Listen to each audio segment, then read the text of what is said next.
Hi, this is Ruth from the Small Business Transformer.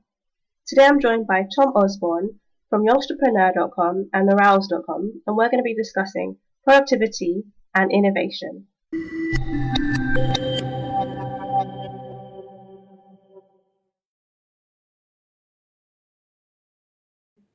On your Twitter it says co-founder of the world's number one daughter, Yeah, which I love. How old is your daughter? she's nearly four in January. Okay, Yeah.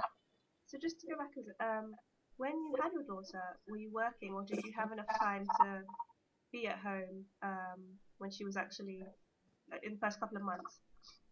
Yeah, so I was kind of, I'm not lucky really because I just had like a 9 till 5. Right. Whereas now I'm obviously doing like the 12 hour, 16-hour days at the moment. But I was, yeah, so in the morning I'd obviously see her for a couple of hours when she woke up, and then I'd come home at 5 o'clock, and then from 5 o'clock I'd play with her. She might have a nap during the day, and 5 o'clock I'd play with her until bedtime. Okay. And obviously weekends I'd see her as well. But that was the sort of time where it went from an interest in business. When I was 16 or 14 to 18, I had an interest in business, and I was reading books and watching Dragon's Den and that sort of thing. And then it went from that to having a child and thinking I could do this. And when she was in bed, reading books and biographies and buying loads of Amazon. I've got a huge collection of business books and that sort of thing. So having a kid, although it didn't keep me in, but it helps me hone my business skills and think of what to do next. And I remember when she was probably like 8 or 9 months old, I had an idea, and I think in the past you always have ideas, but you don't really act upon them. You have things, but you don't really write them down, you don't really work on them. But I had an idea when I was like 22, I think it was at the time. Okay. Might have been late 21s. But I had an idea, and that's when I sort of sat down and I started to plan and build a strategy and put all these ideas together and work on it. And I pitched it to like large. It was a betting, a betting. It wasn't a website. It was more like a game that these big betting companies could use on their website or apps. Okay. So I came up with it, and I managed to pitch to two large betting companies. And although they didn't take it on because it wasn't ready, but that sort of gave me the appetite that I could reach large global companies and pitch my ideas to them. And who am I to pitch to someone like, I'm not going to say their names, but huge multi-million pound companies. So that really sparked my interest in thinking, right, I work a 9 till 5, Yeah. and I earn a set wage. It might be possible for me to go from that to like what I do now, and work for myself and build my own company and be successful, and be paid a better wage and work freely, work from home, or which I currently do. That will change. But yeah, Okay. I think she was my motivation to go from 9 to 5 to be more creative. Mm, that's very nice. Um, so what is innovation? How would you describe it in your words? Um, it's one of those where people will view innovation differently. I think you've got different types where you've got innovation where it starts to become novel. Um, for example, if you look at like all these shavers that are out now, shaving just used to be one blade, and then it was two, and then three, and then four, and then five, and then an added blade on the sides for grooming, and then vibrations, and then there's different creams, and it's like to the naked eye, does it? I know I don't shave, but to the naked eye, does it actually make that much difference if I'm using 6 blades to 5? And the answer is no. And people see it as innovation, but it's novel innovation. It's showing that we do this because, and it comes in waves. It comes in like if you reach full market penetration, you have to do novel innovation to seem like you are bringing out something new or something interesting. And then you have the disruptive innovation, where things are too expensive for mass market or untried and untested, and then someone comes along with this new idea of that original idea or new way of using that innovation to reach mass market or penetrate mass market. And you have, with innovation, you have like a bell curve of 2.5% of our population are the innovators, and then you have like, I can't remember, 13% I think are the early adopters, and then you reach the bell curve, and you have to first penetrate that 15 or 15.5% to reach mass market penetration. You have like the innovators, the early adopters, and then you have like 35% of the market who like the added on features of that innovation or the plus or the offers and that sort of thing, and they will only pick up on stuff if people have tried it first, right? And then you have people that follow that crowd after that, and then you have the late adopters or the late people that only do it because the original things they used are no longer available. And disruptive innovation is something like the TVs or personal computers. When you have stuff that's like only available for wealthy people, and they have to spend like thousands and thousands of pounds to own it, and they do it because they want to be the first to do it. They want to be the early adopters, and they've got the money to spend on buying a computer that's like 10 grand or a flat screen TV that's 10 grand. And then you have disruptive innovators that bring personal computing, like Apple, Steve Jobs, or like televisions at a much lower price. Similar quality, but then mass market can pick it up. So yeah, you have innovation that becomes novel, or you have the start of disruptive innovation. And it's not necessarily being the first to invent something. That's the important thing.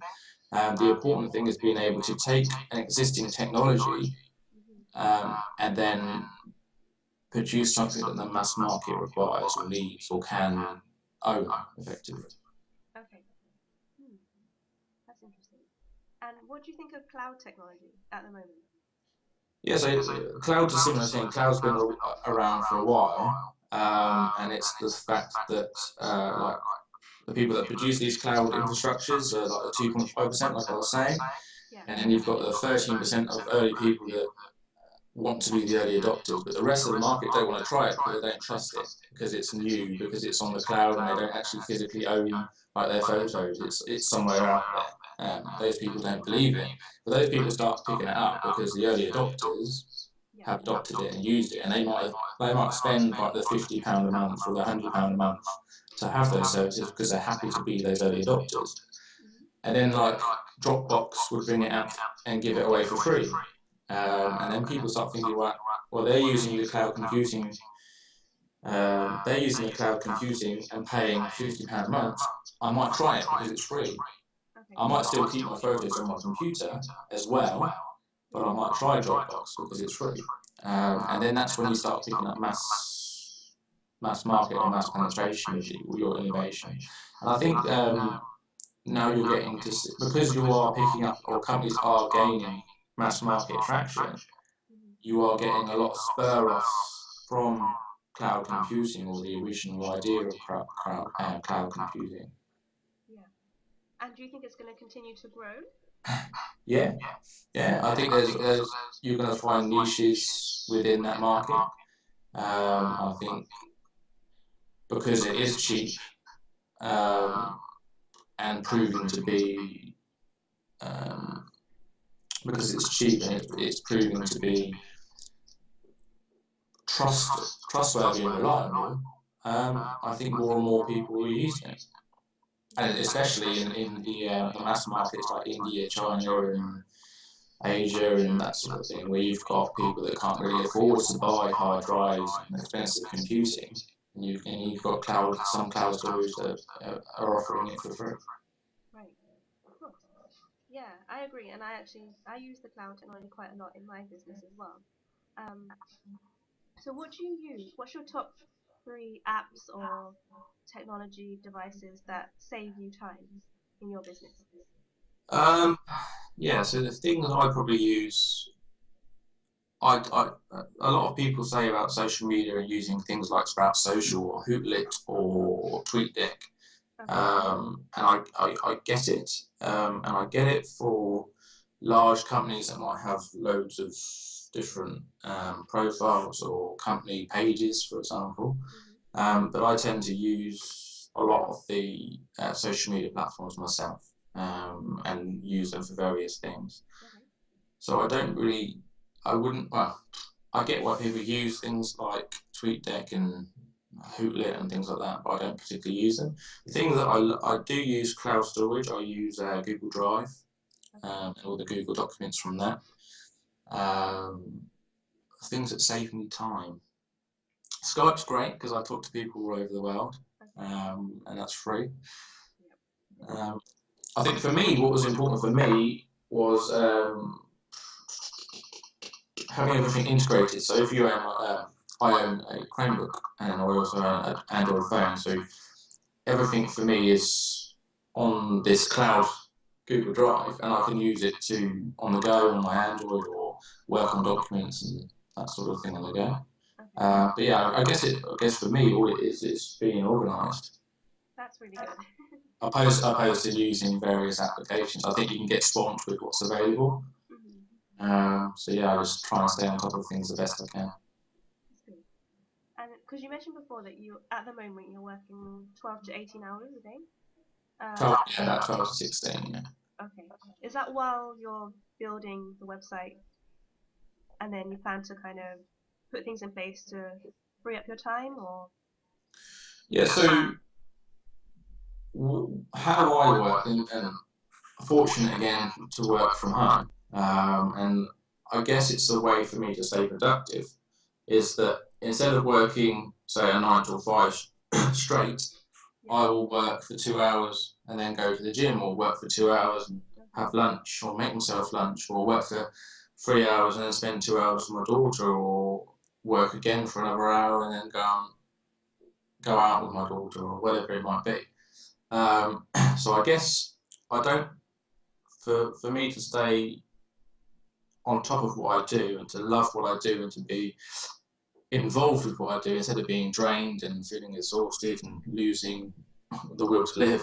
I do it in slots, or I do it in sprints. Right. Okay. So I stay productive. And I think if you work for a couple of hours and come away and go for lunch, or you go to the gym or do something different, and again, not everyone can do that because they work in an office. But I think if you work for a couple of hours and go and chat with a work colleague for half an hour while you're having lunch, or go out for lunch, I think subconsciously you're always thinking of, if you love what you do, subconsciously you're always thinking about your work and your passion. So I think that's how I stay productive. I don't let myself get too worn out by what I do. If I have enough, I walk away Mm. and then I come back to it. Yeah. I think that's definitely a luxury of working for yourself and working from home. You Yeah, have that flexibility, which is yeah, great. yeah. Definitely.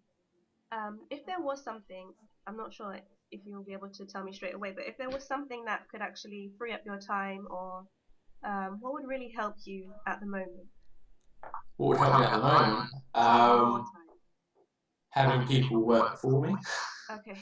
Yeah, that would be that would enable me to do other things, or to spend less time on this if I had people who took up some of the workload. Okay. But I think if you start your own company, it's fun, and that's the main thing. And I think young companies or founders and co-founders, they are willing to do more than other people because it's what they believe in and what they love. I think in the past, like large organisations or the industry, was that you would go to work when you were 16 and then you would stay in that job until you were like 70. That's all you did. Yeah. And we're fortunate now that you don't just work one job for your whole life. You might change jobs 2 or 3 times, and even in some cases, you'll change like your job every 2 years, and you'll progress, or you might start your own company. And in the old days, that was unheard of, but now we're fortunate that we can do what we love, we can do what we believe in, and I think that's one of the main things for staying productive and motivated. You have to do what you believe in. And I think when you found a company, or you have a group of co-founders, they all believe in the same vision, they all believe the same thing, they all get on, they all click, they all want to get the same goal. And a bit of advice for keeping that is to try and never lose why you exist or why you started. If you go for investment, and the clear way to see this is if you go for VC investment or you IPO, the people involved with that are very keen to bring in outside help to strengthen the board or to strengthen the executive team. And those guys don't necessarily believe what you believe, they're just there because they know how to increase profits or make the company more stable. And that's okay, it works, and I get why people do it for IPO because they want to keep the shareholders happy. But then you lose that. People start thinking it doesn't feel the same as what it does. Like the co-founders that have grown up, like it doesn't feel the same. People aren't working for me and enjoying it anymore. And that thing, I guess, is from, I don't particularly agree with the old school managing of companies, where you have your students and then you have your teachers and then you have the headmasters sort of thing, where the students are there to serve a purpose and that purpose only, and then you have the teachers who are there to manage and control those students and keep them on the right path or whatever, and then you have the headmaster that just sits back and go look at the organisation I've made and then just thinks about the profit or the success of that company. I love the startup culture and the way the startups work, and the way that not specifically open plan offices, but people are hired because they see the real vision, or the founder's vision, or they believe what the founder believes, and they're willing to work extra hours because they want to be involved with something that's more than what they are. And I like the fact that if you've just started and you have this crazy idea to make that company work or better, you can talk to the manager or the founder, because the founder wants to learn, because he knows you believe in his vision. He then trusts you to make that company succeed. And you see a lot of startups now offering like share options, because they hire on the fact that they want that company to. They hire people that want to help that company succeed. So they're willing to offer a little bit of that company and provide them a little bit of that company, so they offer more than what you usually would if you worked for like the 9 to 5 or the mundane job. And to be fair, again, that's why a lot of young people probably join startups, because older generations have children and have to pay mortgages and have to pay bills, so they have to stay at 9 to 5 because it pays the bills and because it offers them security. And that's why you probably get a lot of entrepreneurs now that come out of university and they can't have jobs, so they just sit there in their room and think, well, I'm going to be an entrepreneur because there's not a job open. Yeah, I know about that mindset. I went through something like that as well when I left uni. Yeah. In 2009, that was during the recession. That's when I graduated, and it was quite a tough time getting a good job with one of the top companies. Yeah. So I started working for smaller companies, which was great, but I just felt like I could be more efficient, and that's what pushed me to kind of go out there on my own. Yeah. And what do you think of outsourcing? Do you prefer to wait and hire someone local, or would you try a virtual assistant? No, yeah, so I'm not at the stage where I'll hire like an accountant yet, or hire a lawyer or anything like that. But yeah, certainly it helps, and certainly for people on like a shoestring budget, and outsourcing is great. I mean, I designed my new website myself. I spent all the hours in the day doing it and putting it together, but then I'm not great at, I can give my input, but I'm not a designer, or so I outsource a logo design. And to outsource a logo here to a local company or to go to London, it would have cost me quite a lot of money. So I outsourced that to a small studio in Bulgaria. And it was done it was done really well, and I loved the design of it, and I would use them again, but it was also done a lot cheaper than I could. So I think with technology and having the internet, you're able to be able to outsource and still get the quality, but yeah, much cheaper rate. Okay, yeah, that's really interesting, and the logo looks great, so it's definitely worth it. Thank you.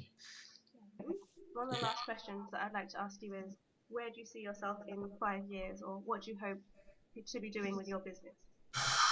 I don't know. I think 5 years. I think in 5 years, I want to still be having fun. I don't want to be looking back and thinking, why did I do this? I still want to enjoy it. And I think that I will be, because this is not what I want to do, but it's really interesting. It's a passion. I want to, because the reason why I founded this was the fact that I had a blog, and the blog's intention was to help other aspiring entrepreneurs and startups along the way. And now this is just like my blog on steroids. It's a lot beefier and a lot better, and there's a lot more contributors. So I think that now I can still provide help, but I can help more people because I'm providing high quality content from those successful and influential people. So it's hugely rewarding because I'm talking to people of a high ilk, but also rewarding because I'm also providing better content that's out on the web to people that probably need it. And when I started off, there wasn't. You read biographies because they are good quality from people that you trust and respect. And there's too many business websites out there that are just journalists writing about business, and they serve a purpose. I love reading all the business websites like Entrepreneur, Forbes, Inc., HuffPost, whatever. And I love reading their take on stuff and current news. I think it's better because journalists who like current events, current news. But where my site's different is it's more of a TED Talks meets like Inc.com, where you've got very successful, very influential people writing about their own experiences and sharing advice that they've maybe learned along the way. And I think that's where, in 5 years' time, I would like to be where they are, I suppose. But I also want to keep helping people and keep. I get fulfillment, I suppose, with helping other people and seeing other people succeed. And that's why I started listening to do mentoring and stuff like that. So in 5 years' time, I don't really know where I'm going to be. As long as I keep doing what I'm doing and helping others along the way, then I'm happy. Okay, that's nice. And with the mentoring, what are you doing at the moment? So I frequently go into London, and so if I have meetings during the day, which I tend to book up because I live outside of London. If I go to London, I tend to book up like 4, 5, 6 meetings during the day. But I'll also have like an hour slot where I might have lunch, or an hour slot where 2 meetings are apart, and I say to guys that I know, I'm coming in, do you need my help and advice, or do you want me to come and have a look at anything, that sort of thing. So there's probably like 3 or 4 young startups in London that I frequently go and visit if I have time, can Skype chat with them as well. And it's just like, it's not necessarily my experience, because I don't have a vast amount of experience. I just help them in areas that I can, support them in areas that I do. And the last startup I was with, I was quite fortunate to meet a lot of key industry people. So if I believe in their idea as well, and so I do it for free. I don't charge for mentoring, and it's just helping really. Again, it's just trying to elevate that startup or those people, that vision that I also believe in and I also think is a great idea. I just try and open doors if I can. Really. Okay, that's nice. That sounds really good. Oh, one of the questions I forgot to ask.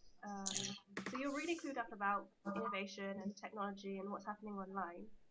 What is your 3 best discoveries this year, or your 3 favorite technologies? So I'll probably say